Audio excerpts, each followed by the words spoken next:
গণভোটে হ্যাঁ জিতলে বর্তমান অন্তর্বর্তীকালীন সরকারের আরও 180 দিন ক্ষমতায় থাকার একটা খবর চাউর হয়েছে সম্প্রতি।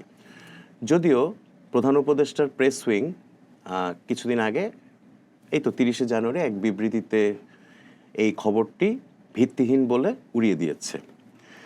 ভোটের পর বর্তমান সরকারের আরও 6 মাস ক্ষমতায় থাকার এই খবরটি চাউর হওয়ার আসলে ভিত্তিটা কি, এ বিষয়ে আমরা কথা বলবো চর্চার সিনিয়র যুগ্ম বার্তা সম্পাদক কাজী সাজিদুল হকের সঙ্গে।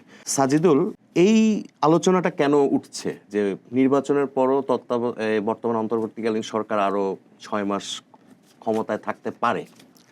আসলে এটার উৎসটা কি? জুলাই জাতীয় সনদে যে সংবিধান সংস্কারের যে বিষয়গুলি রয়েছে সেটার জন্য আলাদা একটা মানে আইন বা এখন রাষ্ট্রপতির আদেশ জারি করা হয়েছে। সেই ওখানে কিন্তু বা যখন জাতীয় ঐক্যমত্য কমিশন জুলাই সনদ মানে খসড়া করে প্রধান উপদেষ্টার কাছে জমা দিল, ওখানে একটা জিনিস বলা ছিল যে এই যে ত্রয়োদশ জাতীয় সংসদ নির্বাচনে যারা নির্বাচিত হবেন তাদের মাধ্যমেই সংবিধান সংস্কার হবে। তাহলে সংবিধান সংস্কার কে করবে? একটি সংস্কার পরিষদ, সেই পরিষদের সদস্য তারাই হবেন যারা ত্রয়োদশ জাতীয় সংসদ নির্বাচনে এমপি হিসেবে নির্বাচিত হবেন। তাদের একটা সময় নির্ধারণ করে দেওয়া হয়েছে 180 দিন বা 6 মাস। এই 6 মাস এমপি যারা প্রথমে যেটা বলা হয়েছিল 270 দিনের একটা 270 দিনের কথা বলা হয়েছিল, এবং ওখানে বলা ছিল যদি 270 দিনের মধ্যে ওটা না করা হয় তাহলে অটো স্বয়ংক্রিয় হয়ে যাবে। পরবর্তীতে এটা নিয়ে কিন্তু সমালোচনা হয়, আপনি জানেন এগুলো। ওই সময় পরে যখন আদেশ জারি হয় স্বয়ংক্রিয় শব্দটা বাদ গেল এবং টাইম ফ্রেমটা আসলো 180 দিন, তো 6 মাস। ঝামেলাটা হয়েছে আসলে এখানে।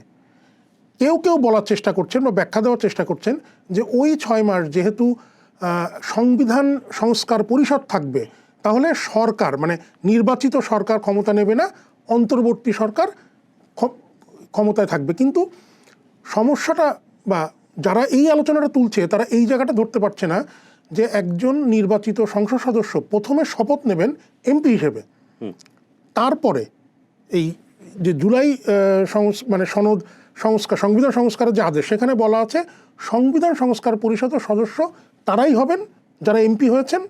মানে 300 জন থাকবেন আর কি, 300 জন। তারা প্রথমে এমপি শপথ নেবেন, তারপরে তারা সংবিধান সংস্কার পরিষদের সদস্য হিসেবে শপথ নেবেন। দুটো বডি কিন্তু সিমুলটেনিয়াসলি চলবে।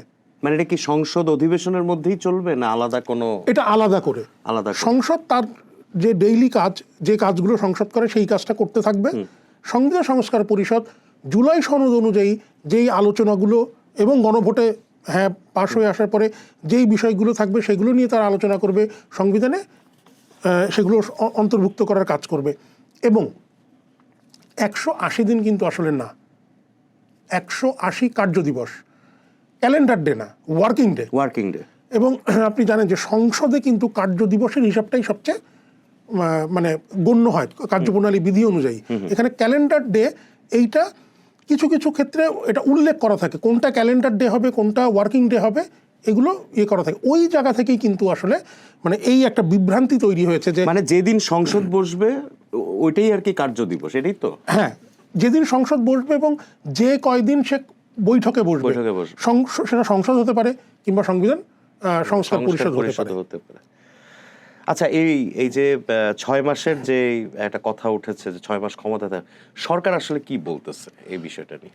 সরকারের কথা হচ্ছে যে প্রথমত তো প্রেস উইং এর যে ফ্যাক্ট চেক যেই একটা পেজ আছে ফেসবুকে, তারা বলেছে এটা ভিত্তিহীন, যে এরকম কোনো থাকবে না। এবং আমাদের প্রধান উপদেষ্টার যিনি বিশেষ সহকারী ডক্টর আলী রিয়াজ, উনিও একটা বক্তব্য দিয়েছেন যে সংসদ এবং সংবিধান পরিষদ যেটা থাকবে সেটা আলাদাভাবে কাজ করবে।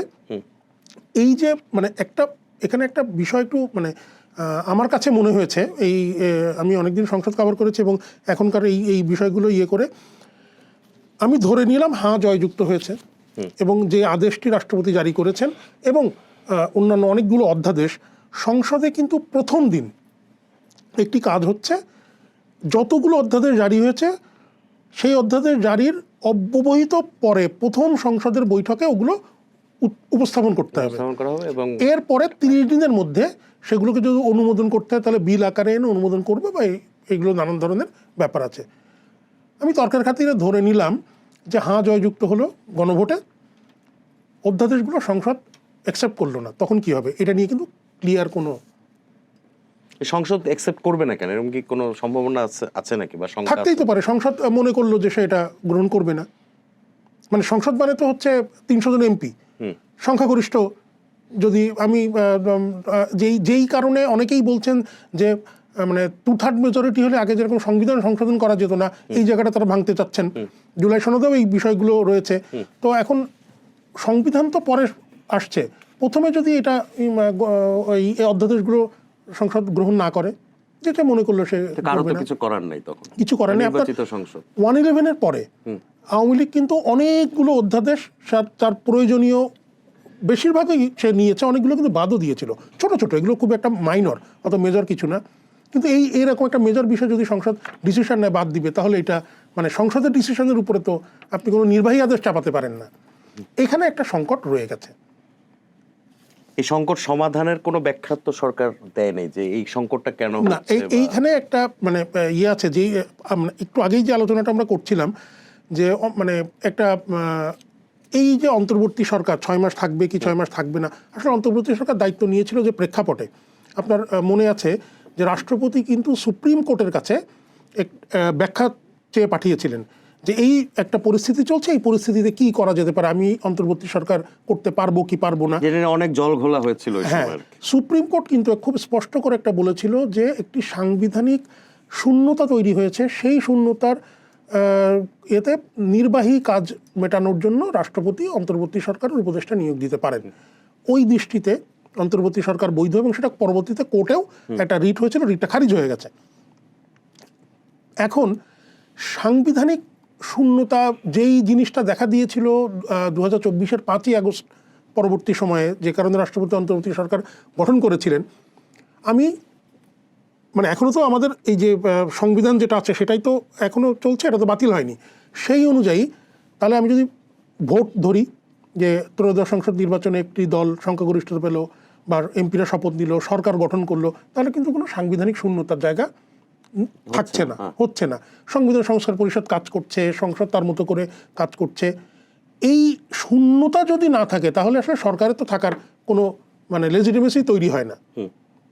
তো এই যে আলোচনাটা উঠছে, এটা আসলে আমার কাছে মনে হয়েছে যে এটা একটা ভিত্তিহীন আলোচনা। আসলেই মানে সরকার বলেছে মানে ভোটের পর কি কারো মানে ধরেন একটা ভোট হয়ে গেল, নির্বাচিত সংসদ হয়েছে, নির্বাচিত প্রতিনিধিরা এসে গেছেন, সরকার মানে এই সময় কি কোনো অন্তর্বর্তীকালীন সরকারের বা যে নির্বাচন আয়োজন করছে যে সরকার, সেই সরকারের ক্ষমতা থাকার কোনো সুযোগ আছে না? এরকম কোনো ঘটনা মানে ঘটেছে কিনা অতীতে? পাকিস্তানে হয়েছিল, মানে ওইটা তো খুবই 71-এর নির্বাচনের যেই ইস্যুটা, এরপরে তো বাংলাদেশে তো আসলে আমার মনে পড়ছে না এরকম হয়েছিল কিনা, যে নির্বাচিত সরকার আসার পরেও মানে আপনার 96 সালের যে বিএনপির খুব অল্প সময়ের যেই পার্লামেন্টটা, ওইখানে কিন্তু ওখানেও এই ঘটনাটা ঘটেনি।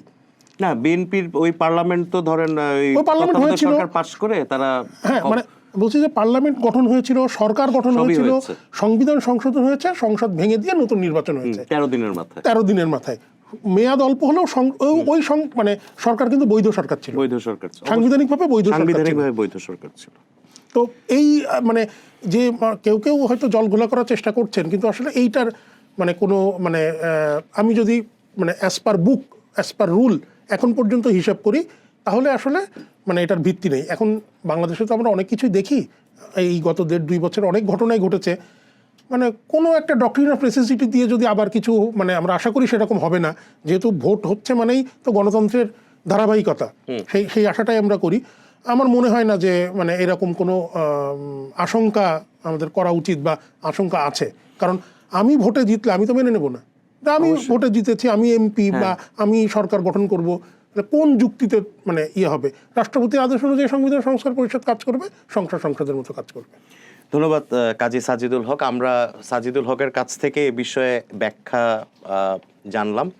আমরা আশা করব যে নির্বাচন পরবর্তী সময় কোনো ধরনের শূন্যতা বা কোনো ধরনের অনিশ্চয়তা তৈরি হবে না, এবং প্রধান উপদেষ্টার প্রেস উইং পুরো বিষয়টিকে যে ভিত্তিহীন বলে উড়িয়ে দিয়েছে, সে বিষয়টা আসলে সত্যিকার অর্থেই কার্যকর প্রমাণিত হবে। আপনাদের সবাইকে ধন্যবাদ।